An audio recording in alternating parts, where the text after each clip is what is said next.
Nós vamos continuar estudando a 1 Pedro. Hoje nós entramos num trechinho novo, que nós não vamos abordá-lo por completo, mas nós vamos iniciar. E é legal esse trechinho que a gente vai começar, 1 Pedro 1,13. É legal porque ele muda um pouco a dinâmica da carta, a atmosfera da carta muda um pouco. Porque até então, dos versículos 1 a 12, a gente viu a Pedro apontando muitas realidades que o crente desfruta. Então, bênçãos que o crente desfruta, esperanças que o crente tem, promessas que o crente tem, o que o crente é como alguém regenerado. Tal. Então, Pedro foi apontando os privilégios, Pedro apontou as promessas, Pedro apontou as bênçãos que os crentes desfrutam, que os crentes têm que ter no horizonte. Mas agora, a partir do versículo 13, ainda que Pedro aponte para essas verdades também, para esses privilégios, para essas bênçãos, para essas realidades, agora começa a ter um caráter mais prático. Pedro, ele não mais vai falar só do que os crentes são e do que os crentes desfrutam. Ele vai falar do que os crentes têm que fazer. Então agora começa a mudar um pouquinho a atmosfera da carta. Porque antes as aplicações que nós fazíamos eram aplicações que estavam no texto bíblico, é claro, mas eram aplicações que decorriam da nossa leitura daquelas verdades que Pedro estava falando. Pedro não estava dando ordens, falando, façam isso, façam aquilo. A gente falava, o crente é alguém regenerado. Irmãos, já que nós somos regenerados, nós temos que viver assim, assim, assado, tal. Nós fazíamos implicações do texto, né, que servia para o nosso dia a dia. Agora, muda um pouco a atmosfera. Agora Pedro vai falar, olha, já que as coisas são assim, então vocês têm que viver desse jeito aqui. Agora Pedro entra numa sessão mais prática da carta. E essa sessão toda, só para os irmãos terem uma ideia aí da abrangência, né, dessa sessão maior aqui, que esse bloco, ela vai do 1,13, capítulo 1, versículo 13, até o versículo 10 do capítulo 2. É um bloco grande aí que a gente vai fracionar, mas que tem várias diretrizes práticas. Tem vários apontamentos práticos, várias ordens que Pedro dá. Então, o primeiro bloquinho que a gente vai estudar é dos versículos 13 a 16. Mas só para os irmãos terem uma ideia dos assuntos que Pedro vai tratar nesse bloco maior. Olha só, do 13 ao 16, nós vemos a ordem, o comando e as bases para um viver santo. O crente tem que viver de modo santo. Por quê? Pedro vai dar a ordem e o fundamento para isso. Dos versículos 17 a 21, você tem a ordem e as bases, os fundamentos para uma conduta reverente. Muito legal nesse trechinho aí, do 17 ao 21, que os irmãos veem aí. Desce aí, por favor, Isaac, para o versículo 17. Olha só. Pedro fala que os crentes têm que se portar com temor durante o tempo da peregrinação. Temor é uma resposta que hoje em dia as pessoas não gostam muito. Quando se fala de temor, especialmente temor a Deus, as pessoas falam, não, nada a ver. Recentemente a Anitta, a super teóloga, né? A grande teóloga Anitta, ela colocou lá no Twitter, onde já se viu ter medo de Deus? Eu não tenho que ter medo de Deus. Pedro discorda da grande teóloga Anitta. Tem que ter medo de Deus também. Exato. Mas aqui, nos versículos 17 a 21, a gente vê a ordem, o comando e o fundamento para uma conduta reverente. Depois, dos versículos 22 a 25, a gente vê uma ordem e a gente vê os fundamentos para o amor fraternal. Olha só o que ele diz aí, no versículo 25. Cadê aqui? Perdão, Isaac, é 22. Isso, aqui. Tendo purificado a vossa alma pela vossa obediência à verdade, tendo em vista o amor fraternal não fingido, amai-vos de coração uns aos outros ardentemente. Pedro enfatiza o tipo de amor que os crentes têm que ter. Não é um amor superficial, não é um amor hipócrita, é um amor assim que vem de dentro, vem das entranhas, vem dos buchos assim da pessoa, vem aquele que dá frio na barriga, de tanto que você ama aquela pessoa, né? E é um amor ardente, que vai até as últimas consequências. Ele vai falar sobre isso. Então ele dá o comando e depois ele dá a ordem. Tá? E no capítulo 2, antes de ir para lá não, Isaac, mas no capítulo 2, os 10 primeiros versículos, a gente vê a ordem e os fundamentos para o crescimento espiritual. Pedro vai falar que o crente tem que crescer espiritualmente. Por quê? Porque nós somos pessoas que foram compradas, pessoas que foram resgatadas para proclamar as virtudes de Deus, e agora nós estamos em crescimento, nós temos que desejar a palavra de Deus, tudo mais. Então Pedro vai desenvolver isso daí. Então, se os irmãos prestaram atenção nesses 4 bloquinhos que eu mencionei, os irmãos devem ter reparado, pode voltar para o 13, Isaac, só para a gente ter uma ideia geral do bloquinho menor aí que a gente vai estudar.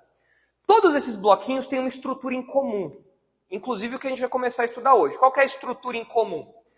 Pedro dá uma ordem, e depois que ele dá essa ordem, ele dá a razão para a ordem, o fundamento para a ordem. Então ele diz: por isso, cingindo o vosso entendimento, sede sóbrios e esperai inteiramente na graça que vos está sendo trazida na revelação de Jesus Cristo.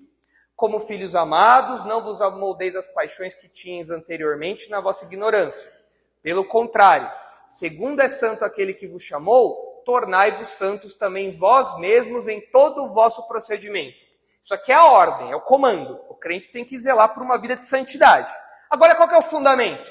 Porque escrito está: sede santos, porque eu sou santo. Então Pedro dá a ordem e ele dá a base bíblica. Ele fala: olha, vocês têm que viver desse jeito. E Pedro repete esse formatinho nesses outros blocos que eu falei. Se os irmãos passarem os olhos aí, os irmãos vão ver que no versículo 16 tem esse texto bíblico do Antigo Testamento. No versículo 24 e 25 tem outro trecho do Antigo Testamento também. No versículo 6 do capítulo 2, outro texto. Versículo 7, versículo 8, outro texto. O versículo 9 faz referência ao Antigo Testamento também. Por quê? Pedro dá a ordem e depois ele dá o fundamento. Fala: ó, vocês têm que viver disso, desse jeito, porque assim, assim, assim, assado. Então é muito legal ver esse jeito de Pedro, esse jeito pastoral de Pedro. Porque ele está dando ordem para as suas ovelhas. Só que ele não fala isso da cabeça dele. Ele vai lá e mostra a base bíblica. Olha, o comando é assim, assim, assado. Como todos os pastores fazem hoje em dia, não é verdade? Todo pastor dá as ordens baseados naquilo que a Bíblia diz, não é mesmo? Claro que não. Tem muito pastor que dá ordem, a maioria dos pastores, na verdade, dá ordem baseado na cabeça deles, coisa que eles inventam. Com Pedro não é assim. Pedro é um exemplo pastoral. Ele dá ordem e ele mostra a base bíblica para aquilo. Muito interessante ver esse exemplo aí. E nos versículos 13 a 16, esse primeiro bloquinho que a gente vê, dessa sessão mais prática, a gente percebe aí 3 elementos ligados à santidade pessoal. Então eu listei aqui, a gente só vai ver um deles hoje, mas são 3 elementos ligados à santidade pessoal, porque o trecho todo está falando sobre santidade individual, pessoal. Comportamento que nós, como crentes, temos que ter na nossa vida. Então, o primeiro elemento ligado à santidade pessoal está no versículo 13 e diz respeito a uma mentalidade para um viver santo. Para um crente ter um viver santo, ele precisa ter uma mentalidade específica. Ele precisa pensar de um jeito específico. Ele precisa ter algumas coisas na mente. Caso contrário, não vai rolar ter uma vida de santidade. Nos versículos 14 a 15, você tem o procedimento para um viver santo. Então, versículo 13 é a mentalidade para um viver santo. Versículos 14 e 15 é o procedimento para um viver santo. E o versículo 16, você tem aí a base bíblica para um viver santo. Que foi o que a gente acabou de falar. Então, é a mentalidade para um viver santo, o procedimento para um viver santo e a base bíblica para um viver santo. Então está aí esse bloquinho menor. Lembrando que esses bloquinhos todos têm esse caráter mais prático que Pedro vai apresentar agora para nós. Então, nesse primeiro bloco aí, quando ele fala sobre viver santo, a gente começa no versículo 13, falando sobre essa mentalidade. Então diz assim o versículo 13. Por isso, cingindo o vosso entendimento, sede sóbrios e esperai inteiramente na graça que vos está sendo trazida na revelação de Jesus Cristo. O versículo 13 ele gira em torno ali, os comandos que Pedro dá, giram em torno de três verbos que aparecem. Quais são os verbos aí? Primeiro verbo que aparece, cingir, que nas nossas traduções está no gerúndio, né? Cingindo. Depois você tem o sede sóbrios, que no grego é um verbinho só. Sede sóbrios, é ser sóbrio. E o outro é o esperai, que aí é o imperativo, é uma ordem mesmo. Mas os três verbos, tanto cingir, como ser sóbrio, como esse esperar aqui, os três, do jeito como eles estão colocados aí, eles têm uma força de ordem. Então por isso que a gente fala que Pedro está dando comandos aqui. Então os três verbos têm essa característica aí. Agora, no versículo 13, o comecinho do versículo 13 chama a nossa atenção porque ele diz aqui, está traduzido como por isso. Mas talvez em algumas versões estejam portanto. A NVI está portanto, a NVT está portanto. Né? Então, por isso, portanto, são conectivos aí parecidos. Né? Mas, por isso o quê? O que é isso que Pedro acabou de falar? Por isso o quê? O que o Pedro acabou de falar? Desce um pouquinho aí, Isaac, para dar uma ajuda, por favor. O que o Pedro acabou de falar? Qual que é o grande assunto que permeou a sessão anterior? Sobre o que ele estava falando? Como fazer um pudim. Qual que era o assunto que ele estava tratando? Uma palavrinha. O evangelho, que tem a ver com o evangelho, mas é uma palavrinha que aparece... Vai descendo, Isaac. É uma palavrinha... Ó, aparece no versículo 10, aparece no versículo 9. Salvação. Esse é o tema predominante da primeira sessão que a gente já estudou. Os irmãos não podem esquecer disso. Por quê? Porque Pedro está falando que os crentes são regenerados, eles desfrutam de uma salvação, que agora ela ainda é limitada, mas que no futuro é uma salvação completa. Aqui, ó, versículo 9. O fim da vossa fé, a salvação da vossa alma. Então, pensando numa salvação completa no futuro, que envolve a ressurreição, a glorificação, tudo aquilo. Aí, nos versículos imediatamente anteriores aos que a gente está estudando agora, Pedro fala do privilégio que os crentes têm por viverem hoje, depois que essa salvação avançou na história. Porque Jesus veio ao mundo, Jesus se sacrificou por nós, morreu, ressuscitou. Então, hoje nós somos privilegiados em relação aos profetas do passado. Mas o assunto ainda é salvação. E como isso é um privilégio para os crentes. Quando chega lá no versículo 13, pode baixar, Isaac, ele diz, por isso... Então a gente fala, por isso o quê, Pedro? Diante de tudo que vocês viram sobre a salvação, as promessas que envolvem a salvação futura, os privilégios que vocês desfrutam desde agora, a realidade da salvação na vida de vocês, porque vocês foram regenerados. Diante de tudo isso, agora vão ser exigidas algumas conclusões de vocês. Algumas atitudes práticas aí. Então esse por isso vai passar agora de afirmações para ordens. Então é agora onde a gente tem que assentar aí a nossa roupa, assentar no banco, porque agora Pedro vai dar comando para a gente. Falar, tem que viver desse jeito. Já que você desfruta de tudo aquilo, a sua vida tem que ser desse jeito aqui. Então, vamos ver os comandos aí que ele vai dar, especialmente pensando nessa mentalidade que nós precisamos ter para um viver santo. Então ele diz o seguinte, por isso, cingindo o vosso entendimento. Essa é uma expressão que para a gente é um pouco distante. Eu acho que a NVT e a NVI traduziram de um modo completamente diferente. Quem tem NVT e NVI aí? Estejam com a mente preparada. Não tem nada a ver com cingindo o vosso entendimento. A rigor, não, as palavras são diferentes. Né? Qual que é a sua, Jimmy? É a NVI. Alguém tem a NVT? Como está a sua, Roseli? Preparem sua mente para a ação. Não tem nada a ver com cingindo o vosso entendimento. O que tem a ver isso? Né? Será que são palavras diferentes no original e aí cada um pegou um. Não.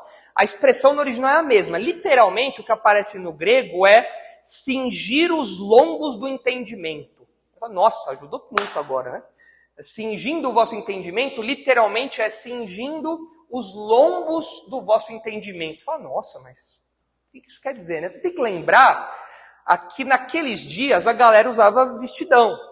Elas usavam roupas largas, esvoaçantes. E eu não sei se a mulherada aqui já teve a oportunidade de correr de vestido. Geralmente quando a mulher usa vestido, usa saia também, né? Então correr usa vestido, usa salto. Então, geralmente, correr de salto já é difícil. Mas não sei se vocês já tiveram experiência de correr de vestido. Dependendo da pressa, você se embaralha toda, você cai, você pisa, rasga, aí já vai... Então, para você ter uma mobilidade, uma velocidade maior naqueles dias, onde todo mundo usava uma roupa, tipo um vestido, né? Uma túnica, uma roupa larga, o que o pessoal fazia? Eles pegavam as bordas da roupa, né? Do vestido, e eles amarravam no cinto, fazendo como se ficasse um calção. Né? E aí eles podiam correr numa boa. Correr numa boa, pode falar, né? Era menos pior, era mais fácil correr daquele jeito. Então, cingir os lombos é isso. É você pegar a sua túnica e você amarrar na cintura para que você tenha maior agilidade, para que você tenha uma facilidade maior para correr sem nenhum impedimento, para não ficar tropeçando, pegando, aquela coisa toda. Então, isso que significa cingir os lombos. A ideia é de você correr sem nenhum impedimento. É você estar pronto e apto para agir. Precisa fazer alguma coisa. Cingir os lombos, estou pronto para correr. Só que aqui, Pedro não está falando para a gente fazer isso literalmente. A gente sabe que é uma figura de linguagem. Por quê? O que a gente tem que cingir aqui?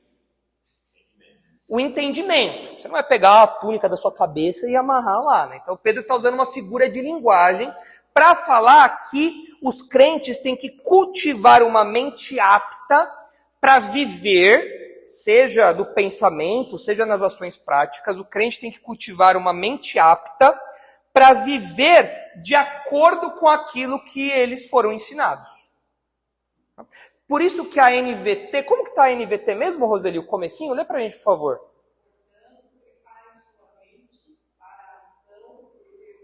Isso. Por isso, preparem sua mente para a ação. Como está a NVI, Jimmy? Estejam com a mente preparada. Qual que é a ideia? Você vai ter que fazer alguma coisa. E é bom que a sua mente já esteja engrenada com isso daí. A sua mente tem que estar a ponto de bala. Sua mente não pode estar lenta, a sua mente não pode estar, quem sabe, um dia. Não. A mente do crente tem que ser uma mente cujas engrenagens estão sempre prontas para rodar.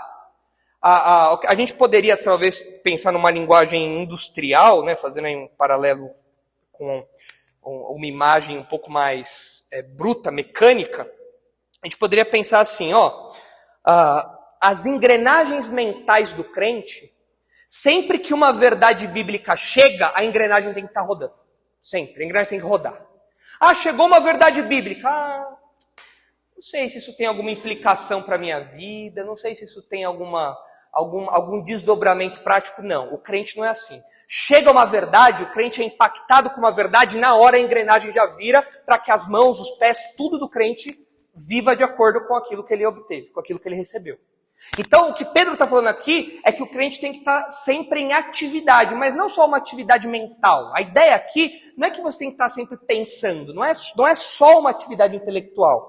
É uma atividade que ela envolve, é claro, o entendimento, mas ela se expressa em todo o seu modo de vida. O que você faz o tempo todo. A sua mente tem que estar rodando o tempo todo. Peraí, como é que um crente vive? Rodando o tempo todo. Tem que estar sempre cingido lá e a mente rodando. O crente vive desse jeito. Opa, vamos viver desse jeito então. O crente faz isso. Opa, vamos fazer isso então. O tempo todo. Chega uma verdade, o crente já processa aquela verdade e manda bala na vida prática dele. O crente está preparado para agir em conformidade com o que ele aprende, com o que ele sabe, com o que ele entende. Ele não é lento naquilo. Ele está sempre preparado. Está sempre pronto. E com isso, Pedro está falando aqui, quando ele menciona a questão do entendimento, né, de estar pronto no entendimento, Ele quer nos dizer que as verdades bíblicas, as verdades sobre a salvação e as implicações disso têm que estar sempre na superfície da mente do crente. Não podem ser coisas que ficam lá no fundo e o crente tem dificuldade de lembrar, dificuldade de buscar, dificuldade de acessar. Não, tem que ser, essas coisas têm que estar sempre na superfície. As verdades de Deus têm que estar sempre no nosso horizonte, sempre. De modo que o acesso seja rápido e isso gere mudança na minha vida. Então isso é a ideia aqui de cingir os lombos do entendimento. Colocou uma verdade bíblica ali, já rodou para a vida prática. Não tem delay, não tem atraso. É rápido, está sempre pronto. Certo? Entenderam a expressão? Dá para entender? Ok. Então, essa expressãozinha cultural, né, para os leitores de Pedro, fariam todo sentido. Para a gente tem que ter uma explicaçãozinha um pouco maior. Né? Agora, isso tem uma aplicação interessante. É muito comum a gente ver as pessoas encararem a fé cristã como se fosse uma religião contemplativa. Então a pessoa fala assim, muito legal essa ideia, muito legal esse discurso, muito bonito isso daí, acho super legal esse amor que vocês pregam, muito bonito tudo isso daí, como se o cristianismo fosse apenas algo agradável para você contemplar. Como se o cristianismo fosse uma religião dessas orientais, em que você senta, fica meditando lá, e aquelas verdades vêm, e aquilo, nossa, como é lindo, os chakras, o Buda, nossa, aquela coisa, que legal, Jesus Cristo. As pessoas muitas vezes pensam que o cristianismo é isso, mas não é isso.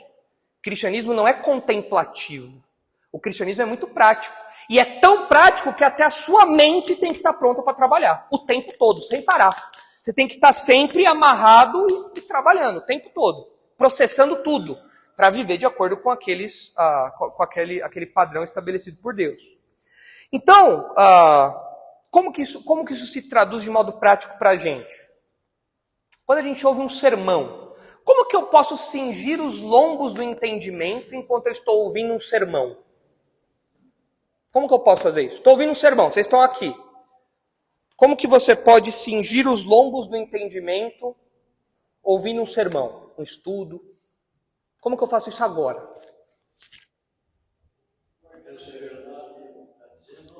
Ok, vendo a veracidade daquilo, importante, filtrando, né? Vendo se está de acordo com a palavra de Deus, ok? Não é à toa que Pedro dá a base bíblica depois. Falou, isso aqui é verdade. Legal. Como mais eu posso cingir os lombos? Agora. Vocês têm que fazer isso agora. Para vocês fazerem isso agora, vocês têm que saber o que tem que fazer. Como que eu cinjo os lombos do entendimento agora, enquanto eu estou ouvindo um estudo bíblico, um sermão? Verificando a veracidade daquilo, ok? O que mais? Lembrando versículos e fazendo conexões, temas bíblicos.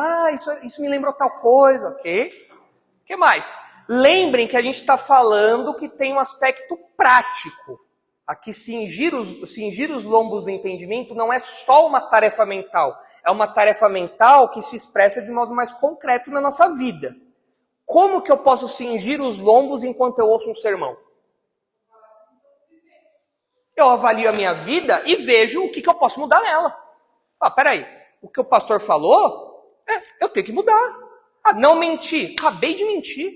Não maldizer o irmão, acabei de fazer fofoca ali. Olha, confiar no Senhor. Olha, estou vivendo ansioso, não estou conseguindo dormir, estou perdendo sono por causa de ansiedade. Tudo isso daí é para mim. Então, como que eu cinjo os lombos durante um sermão em estudo bíblico? Eu pego aquelas verdades e quando elas chegam na minha cabeça, a engrenagem já começa a trabalhar. Opa, vai mudando, o coração vai mudando, os olhos vão mudando, vai tudo mudando. Por quê? Eu estou preparado para viver de acordo com aquela verdade que chegou até mim. Então, isso é cingir os lombos do entendimento. Quando eu ouço um sermão, quando eu medito numa passagem bíblica, quando eu lembro de um texto bíblico, eu cinjo os lombos falando, poxa, como que esse versículo me confronta, me consola, me exorta, me encoraja? Eu estou trabalhando ali. Eu estou sempre preparado para colocar em movimento essas verdades. Então, é assim que o crente cumpre essa ordem de Pedro, de cingir o entendimento, estar sempre preparado para a ação, sempre, a partir das verdades bíblicas. Na sequência ele fala, Então, à luz de tudo que foi falado sobre a salvação, o crente tem que cingir o vosso entendimento e o crente tem que ser sóbrio. Eu gosto dessa expressão bíblica. O crente tem que ser alguém sóbrio.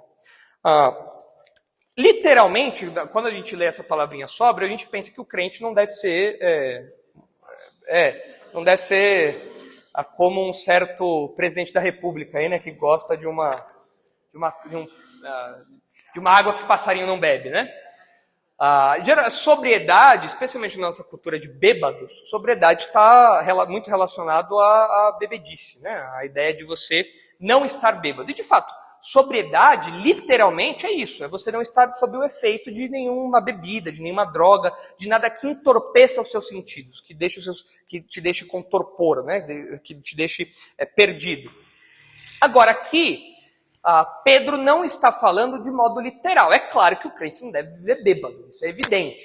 Mas Pedro não está falando sobre bebida aqui. Pedro está falando, a gente tem que lembrar, sobre uma mentalidade para um viver santo.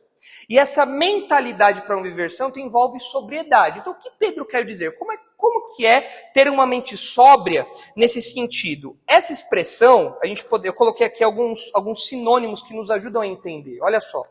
Ser sóbrio envolve você não estar entorpecido por nada, você manter clareza e lucidez de mente e coração, você estar atento e você não ter o foco atrapalhado por nada. Trata-se de alguém que não é intoxicado pelas coisas terrenas. Eu quero dizer assim, nós estamos constantemente recebendo influências do mundo, da carne, do diabo. Nós estamos constantemente recebendo essas influências, que são influências que buscam nos dominar, buscam nos embebedar. O diabo quer que todo mundo fique bêbado de pecado, fique bêbado de orgia. A nossa carne adora que a gente fique bêbado de pecado também. Nossa carne não vou falar um pé de cana, é um pé de pecado. Adora se embriagar com pecado. O mundo oferece pecado o tempo todo. O que é a pessoa sóbria? É a pessoa que não se deixa dominar por essas coisas. É a pessoa que não se deixa perder o controle, o domínio próprio. É por isso que eu acho que a NVI e a NVT, uma das duas, colocou autocontrole. Acho que foi a NVT. Autocontrole. Por quê? A ideia de sobriedade é alguém que tem plena posse das suas faculdades mentais. É a pessoa que ela tem lucidez, clareza. O pecado não entorpece a visão da pessoa. O pecado não deixa a pessoa perdida. O pecado não deixa a pessoa ser dominada. E isso fica claro porque, olha o contraste aqui. Pedro fala, sejam sóbrios.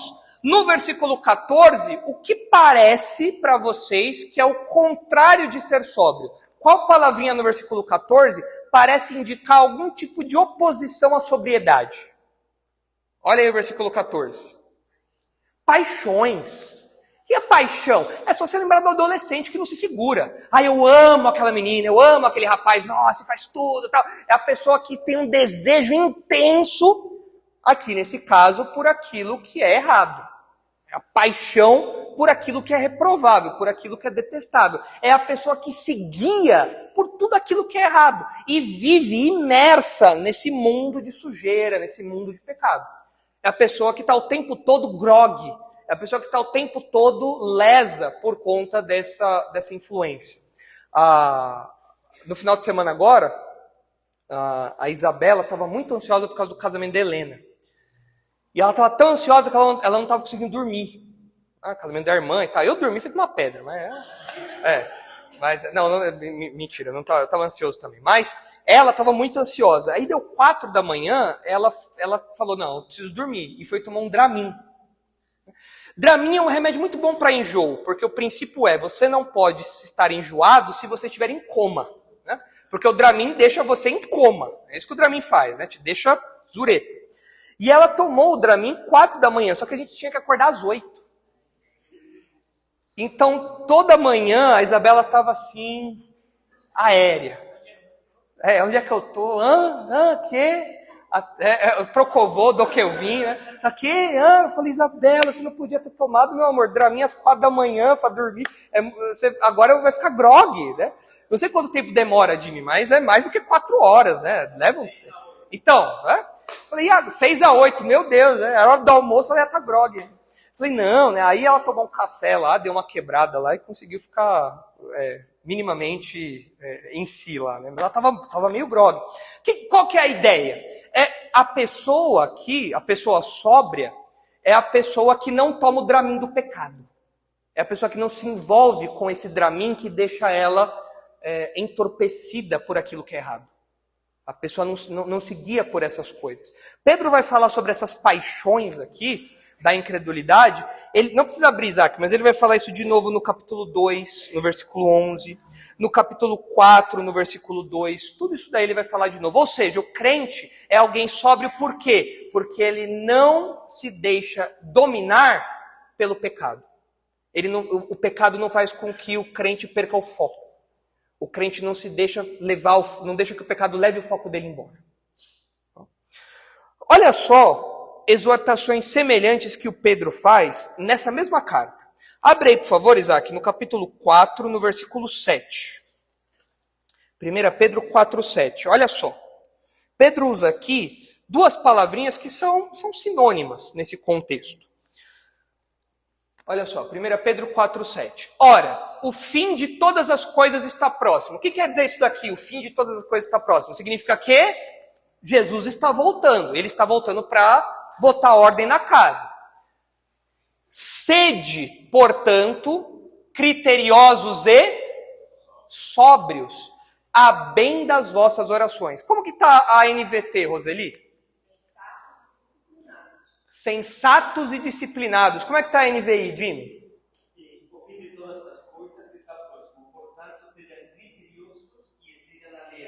Criteriosos e alertas.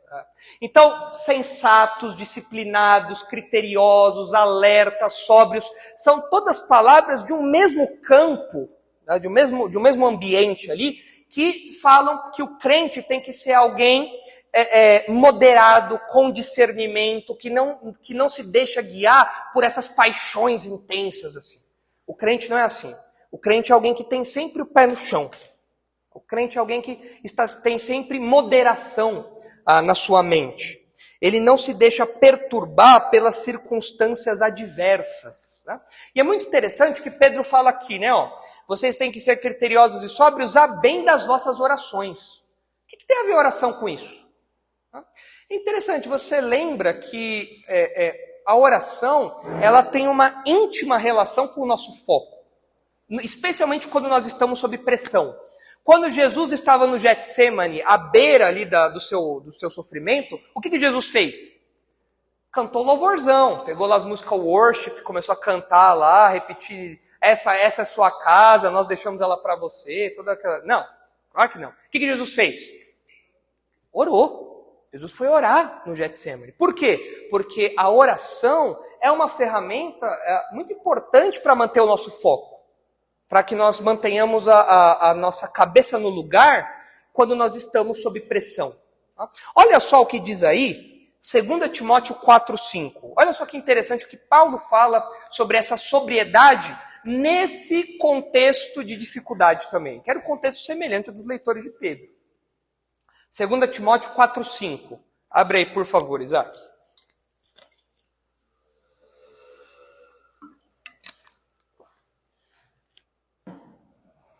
Diz assim, Paulo está falando para Timóteo. Tu, porém, sê sóbrio em todas as coisas. Suporta as aflições, faze o trabalho de um evangelista, cumpre cabalmente o teu ministério. Qual que é a relação entre sobriedade e aflições? Por que Paulo fala isso? Timóteo, seja sóbrio e suporta as aflições. Por quê? Qual que é a relação disso? Porque quando você está sob pressão, muitas vezes você perde o seu foco. Quando Paulo escreveu 2 Timóteo, ele estava onde? Estava preso. Não era uma prisão bonita, não. 2 Timóteo era o cárcere Mamertino, era um buraco no chão lá de Roma, uma caverna lá em Roma. E ele fala para Timóteo, suporta as aflições e mantenha-se sóbrio. O que quer dizer? Mantenha-se focado, disciplinado, sensato, com discernimento. Por quê? Porque as aflições têm a capacidade de fazer com que a gente balance, com que a gente perca o nosso foco. Os leitores de Pedro tinham que manter a sobriedade. Por quê? Porque eles estavam passando por dificuldades, perseguições sociais, zombaria. Isso podia fazer com que eles perdessem o foco. Muito interessante ver essa relação. Olha outro texto, ainda em 1 Pedro, que fala sobre isso. 1 Pedro 5,8. Aqui, Pedro menciona um inimigo em específico, contra o qual a gente tem que lutar e que a nossa sobriedade é fundamental. E aparece uma dupla dinâmica aí. Olha só, sede sóbrios e vigilantes. Essa é a dupla dinâmica. Sobriedade e vigilância. Certo? Sede sóbrios e vigilantes. O diabo, vosso adversário, anda em derredor como leão que ruge procurando alguém para devorar. Eu tenho que ser sóbrio e vigilante por quê, de acordo com esse texto? Por quê? Por que eu não posso ser um crente vacilão? Porque o diabo não vacila. Você pode vacilar, o diabo não vai vacilar. O diabo é alguém que está vigiando o tempo todo, como um leão pronto para abocanhar. Se você vacila, você vai cair nas garras dele. Então é fundamental que o crente tenha sobriedade e vigilância. Está acontecendo alguma coisa aqui em cima? É decoração de Natal? Tá. Tem criança ali também. Estão trazendo o Polo Norte para cá. É o Papai Noel, as renas, né? Mas não são as renas, são só as crianças. Mas olha só, essa dupla dinâmica aí, sobriedade e vigilância, ela é fundamental porque, assim, o crente tem que estar sempre atento àquilo que acontece ao seu redor e ele tem que interpretar tudo aquilo que acontece à luz da palavra de Deus. Isso é sobriedade e vigilância. O crente é alguém que está sempre com uma anteninha na cabeça, né? Sempre girando assim e captando tudo. Tá? O crente está sempre pegando tudo e interpretando aquilo à luz da palavra de Deus. Sempre com discernimento, sempre com equilíbrio, sempre olhando para a Bíblia e nunca dormindo no ponto. Sempre acordado, sempre prestando atenção nas coisas. Se os irmãos olharem aí 1 Tessalonicenses 5, os irmãos vão ver como que Paulo usa essa expressão também. O crente é alguém que tem sempre que estar atento por conta das ameaças. Aqui a ameaça é o diabo, mas existe a ameaça do falso ensino, a ameaça da mentira, a ameaça dos falsos mestres, a ameaça do nosso próprio coração enganoso. O crente é alguém que tem que estar sempre sóbrio e vigilante, sempre. Não dá para vacilar. Se você se embebedar com o pecado, você não vai conseguir pegar. Vai passar o pecado por você e você vai tentar pegar, mas já era, ele passou. E aí você acaba caindo, né, mais, se afundando mais. Olha aí o versículo 1 Tessalonicenses 5:4. Olha só. Mas vós, irmãos, é do 4 ao 8, tá, Isaac? Mas vós, irmãos, não estáis em trevas, para que esse dia, como ladrão, vos apanhe de surpresa. Que dia é esse aqui com D maiúsculo? Que dia é esse com D maiúsculo? O dia do Senhor, é o dia da sua volta, é o dia do juízo de Deus, ok? Mas vós, irmãos, não estáis em trevas, para que esse dia, como ladrão, vos apanhe de surpresa. Porquanto vós todos sois filhos da luz e filhos do dia. Nós não somos da noite nem das trevas. Assim, pois, não durmamos como os demais. Pelo contrário, vigiemos e sejamos... Qual que é o contrário de vigiar e ser sóbrio aqui no versículo 6? Dormir. É você ser das trevas aqui, é você vacilar, é você acolher uma vida de pecado no seu dia a dia, na sua vida. Mas o crente não é assim. O crente vigia e é sóbrio. Ora, os que dormem, dormem de noite. E os que se embriagam, é de noite que se embriagam. Paulo está usando aqui uma ilustração, falando da embriaguez, para se referir, na verdade, a outros pecados que as pessoas cometem. E se envolvem nisso, né, toda a sua vida. Pode baixar para o 8, Isaac. Nós, porém, somos do dia.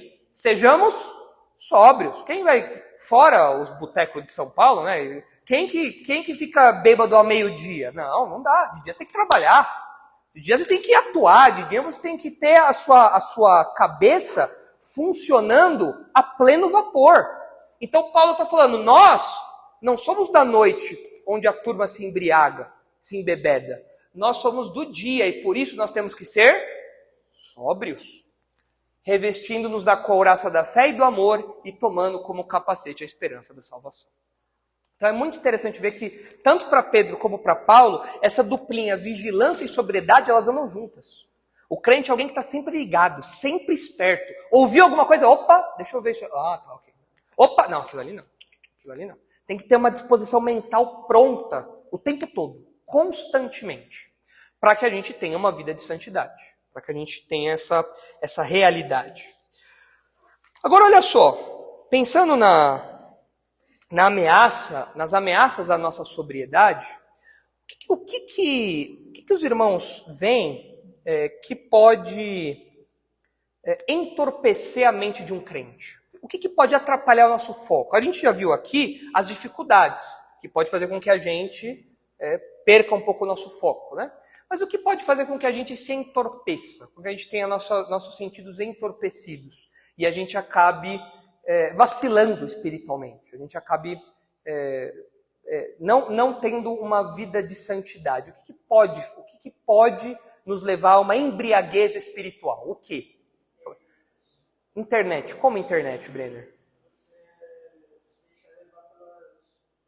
Pelas redes sociais, deixando suas obrigações devocionais de casa, assim, de lado para ficar na internet.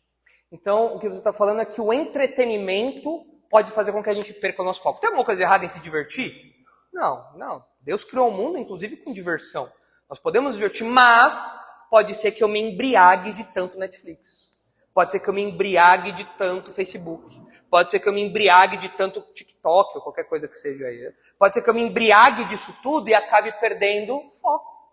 Acabe absorvendo tudo aquilo e eu me esqueça que as verdades de Deus têm que estar na minha superfície, na superfície da minha mente. Uma outra coisa que pode nos embriagar, ansiedade pode nos embriagar? Eu posso perder o foco nas coisas de Deus, na dependência de Deus, no futuro que Jesus vem nos buscar. Eu posso perder esse foco porque eu vacilei por causa da ansiedade? A ansiedade tem esse poder? Tem? Tem, né? Eu posso acabar perdendo realmente a lucidez da minha mente. E eu acabo ficando desesperado para tentar resolver coisas que eu não consigo. Aliás, a ansiedade é isso, né? É eu ficar maluco, com a mente dividida, tentando resolver coisas que não estão ao meu alcance. E a minha mente fica embebida naquilo. Eu esqueço da confiança no Senhor e tudo mais. Outras coisas que eu coloquei aqui que podem tirar o nosso foco, entorpecer a nossa mente, né? Nos impedir de sermos sóbrios. Eu coloquei aqui os vícios. Vícios aqui dos mais variados. Vício em internet, vícios sexuais, vícios em pornografia, em bebida, em droga. Tudo isso daí faz com que o crente se entorpeça de modo literal até, se embebede de modo literal até, mas que é uma ameaça à nossa vida de santidade. Por quê? Porque tira a nossa sobriedade. Eu não penso mais com clareza. Por quê? Porque eu tô me deliciando com o pecado. Eu não consigo pensar em perfeito juízo, porque a minha mente está afetada por isso. Outra coisa que eu coloquei aqui que pode nos entorpecer, o medo. O medo pode fazer isso. No caso dos leitores de Pedro, eles estavam recebendo ameaças e tudo mais, zombaria. Isso pode fazer com que às vezes o crente se encolha e ele comece a falar, não, peraí, eu acho que eu vou abrir mão disso daqui, eu acho que eu vou abrir mão daquilo ali, porque aí tal pessoa não me ameaça, porque aí tal pessoa não faz piada de mim, porque aí tal pessoa, meu chefe, não vai fazer isso. E o crente começa a fraquejar, abrindo mão das suas posições por medo.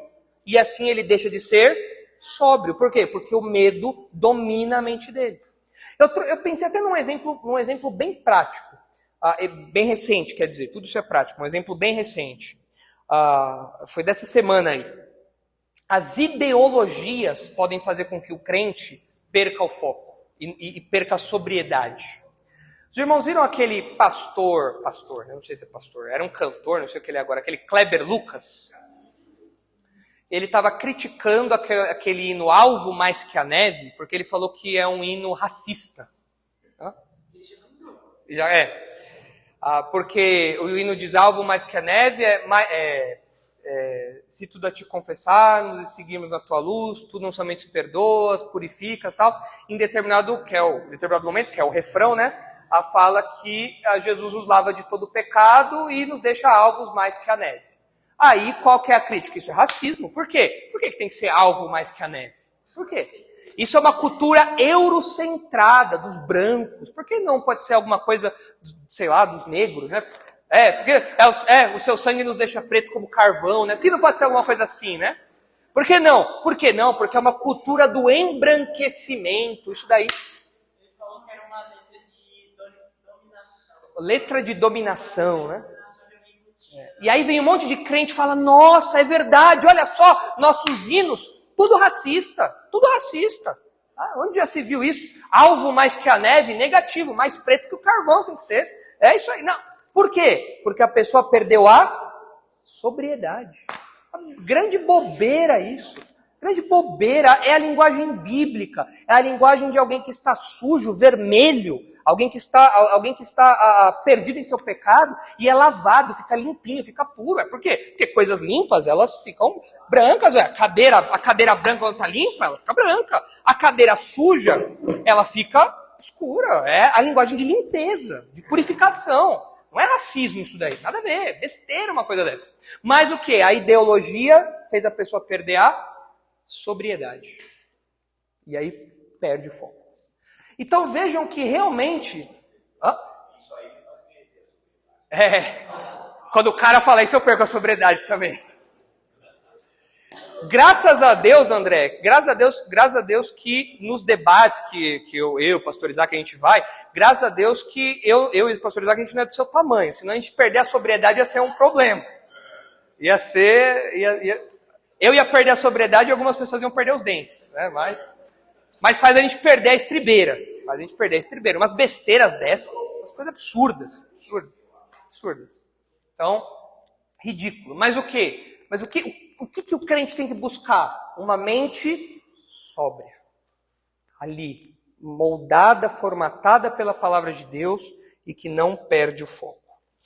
E aí ele diz, por isso, cingindo o vosso entendimento, sede sóbrios e esperai inteiramente. Aqui, esse verbinho aqui, esse esperai aqui, é a ideia de você aguardar algo com confiança. É você esperar no sentido de algo que você está aguardando. Então nós como crentes, nós temos esperança. Qual é a nossa esperança? Jesus vai voltar. Tanto que é disso que o texto está falando. Esperar inteiramente na graça que vos está sendo trazida na revelação de Jesus Cristo. Revelação de Jesus Cristo, nós já estudamos, é a segunda vinda de Jesus. Quando Pedro fala isso, ele está falando da segunda vinda. Enquanto Jesus não chega, nós estamos esperando. Mas não é uma esperança como acontece com os incrédulos. Geralmente a gente fala, eu tenho esperança de que isso vai dar certo. O que o incrédulo quer dizer? Pode ser que dê certo ou não, mas ele tem confiança de que vai. O crente não. O crente não é uma esperança possível, é uma esperança de aguardar. Estou aguardando aqui. Uma hora vai chegar. Quando vai chegar? Não sei, mas uma hora vai chegar. Uma hora Jesus vai voltar. E a gente espera até lá. Tem alguns textos aqui, não vai dar tempo da gente ler, mas depois vocês podem ler em casa, em Tito 1, Tito 2, Paulo fala da bendita esperança, Paulo fala que nós aguardamos a esperança. Por quê? Porque nós estamos esperando a revelação de Jesus, a volta de Jesus, nós estamos esperando isso. A nossa fé envolve esse esperar, esse aguardo, que não é uma possibilidade, é uma certeza. Agora, aqui tem um detalhezinho que todas as Bíblias estão iguais, mas eu tenho que fazer esse apontamento. Aqui fala sobre esperar inteiramente. Qual que é a ideia de esperar inteiramente?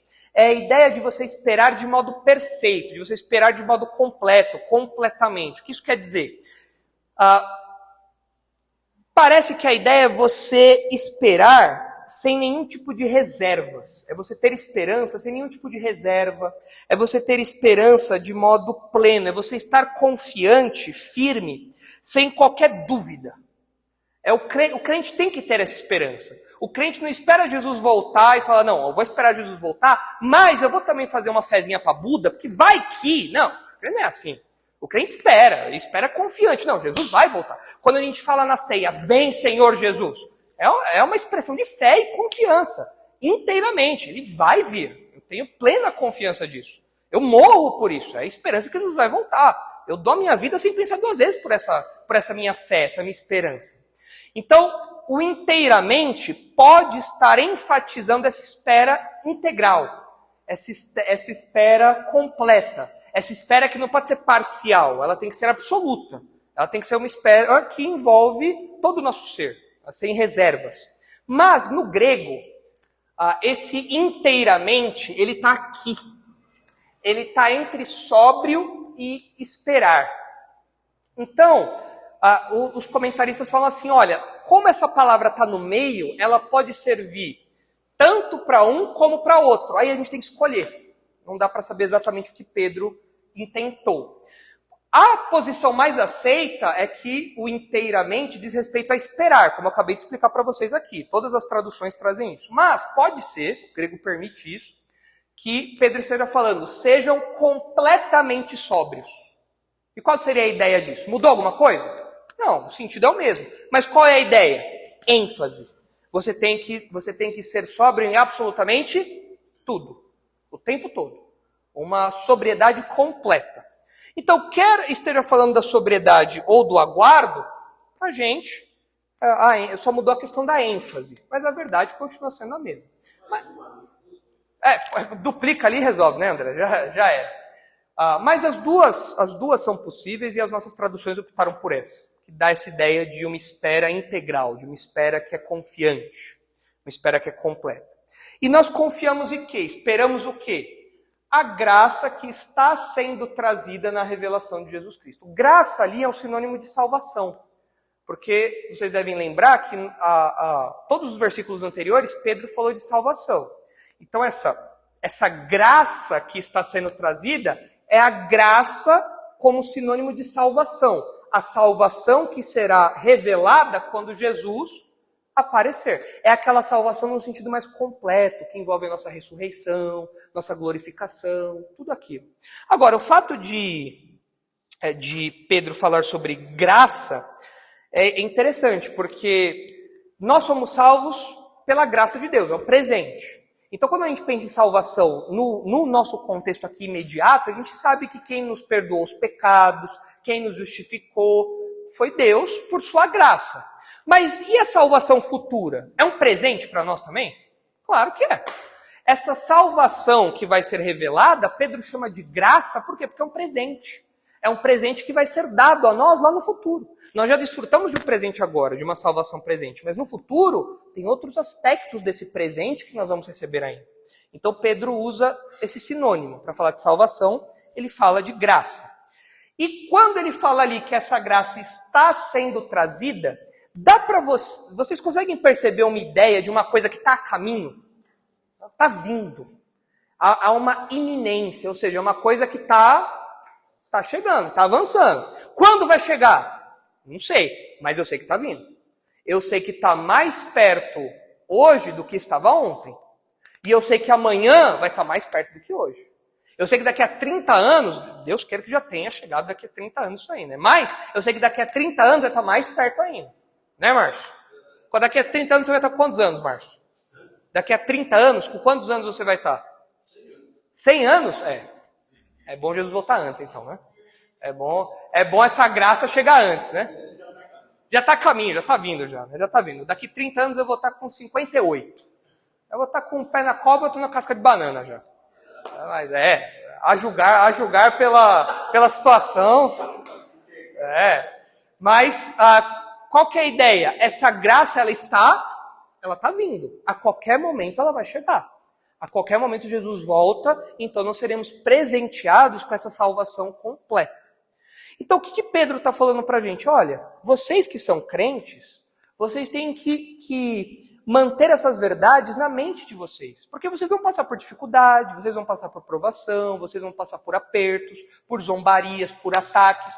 Mas vocês precisam ter a mente de vocês pronta para agir. Vocês precisam ser sóbrios, não deixando se embebedar, se entorpecer pelo pecado, pelas influências más que existem por aí. E vocês têm que aguardar confiantemente de que essa graça está chegando. E quando essa graça chegar, aí esquece zombaria, esquece piada, esquece perseguição. Tudo isso deve ficar do passado, porque a graça chegou com a segunda vinda de Jesus.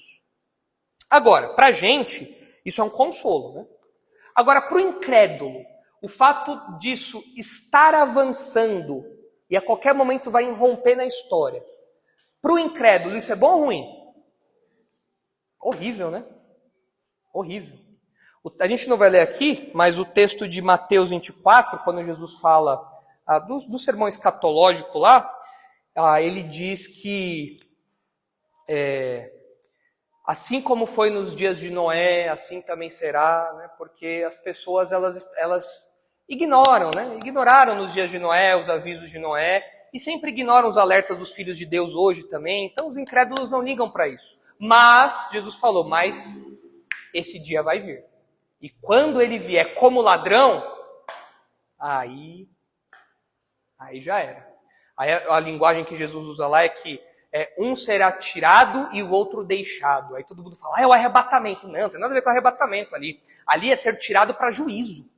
Porque quando Jesus vem, quando Jesus volta, ele vai inaugurar o seu reino. E antes dele inaugurar o seu reino, o que ele faz? Ele separa os crentes dos incrédulos. Exato. Geralmente a gente pensa que o tirado é o crente. Não é isso não. Quem é tirado é o incrédulo. Por quê? Porque ele vai ser tirado para juízo. Quem vai ficar? Quem é que entra no milênio? Os crentes. É nós. Nós entramos no milênio. Então a gente entra, o incrédulo não. Só que quando isso vai acontecer? Como ladrão. A qualquer hora. Então hoje, os incrédulos estão aí.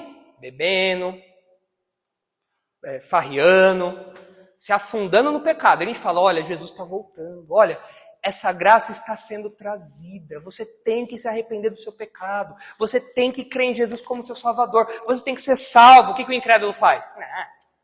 Bobagem isso daí, nada a ver. Isso para você. Para mim, não. Para mim, isso não tem nada a ver. Só que vai chegar um dia que Jesus vai se revelar. E aí, não vai ter mais jeito. Para a gente, é motivo de alegria. Para o incrédulo, é motivo de choro e ranger de dentes. Muito feio isso daí. Então, que todos aqui tenham essa esperança e mantenham essa mentalidade. Por quê? Porque essa mentalidade nos conduz a uma vida santa. É isso que Pedro quer promover aqui. Então, terminamos aí o versículo 13. Nas próximas ocasiões, a gente vê aí o resto do bloquinho que fala para nós como nós cultivamos uma vida de santidade. Então, nós temos que ter uma mentalidade para um viver santo, o procedimento para o viver santo e a base bíblica para um viver santo. Tudo isso daí a gente vê em outra ocasião. Vamos orar? Santo Deus, nós agradecemos porque nós um dia fomos resgatados das nossas paixões, daquilo que nos entorpecia, daquilo que nos deixava bêbados, do pecado que nos embebedava. Obrigado porque o Senhor, por meio do Teu Espírito, nos trouxe a sobriedade. E pedimos que agora o Senhor continue nos sustentando sóbrios.